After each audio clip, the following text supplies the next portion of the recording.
Hi guys, today I'm here to do my TBR for the Hispanic Heritage Month.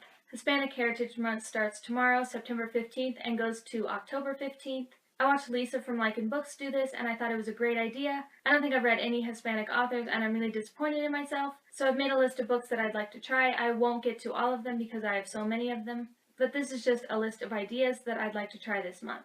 The first one that I want to try and get to is The Shadow of the Wind by Carlos Ruiz Zafón. This is really popular on BookTube and everyone seems to love it, and I have all three in this series and I haven't read these. This sounds like it could be really good, and this is also on my list of books that I wanted to finish this year, so I think it's a perfect time to read it. The next author that I would like to try some of their books is Isabel Allende, I think is how it's pronounced. She's known for The Japanese Lover, which I did get on Kindle book, but the one that's really intriguing me is her book called Ripper. I think it's about a girl who is obsessed with mysteries, and she decides to figure out a murder that's going on in San Francisco, and I think her mother ends up going missing and she has to try and find her before she's killed.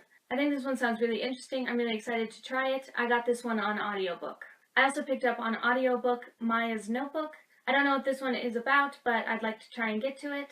Then from Esmeralda, Santiago, I would like to try and get to Conquistadora. Again, I don't know what this one is about, but I got it on Kindle and I think it would be really interesting to try. Plus, I just totally love her name. I just think she has the best name. Esmeralda Santiago is just like the best name you could have. Then I checked out quite a few books on Kindle from Julia Alvarez.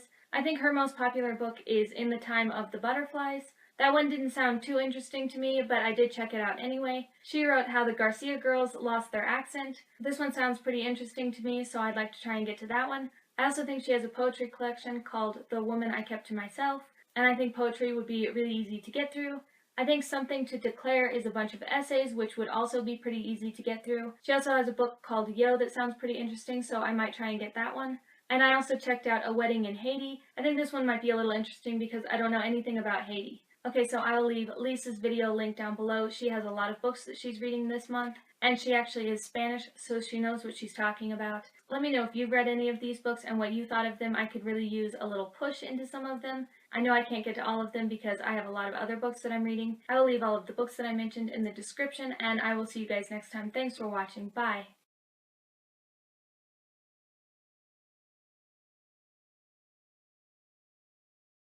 She wrote How the Garcia Girls lost their accent, not got their groove back.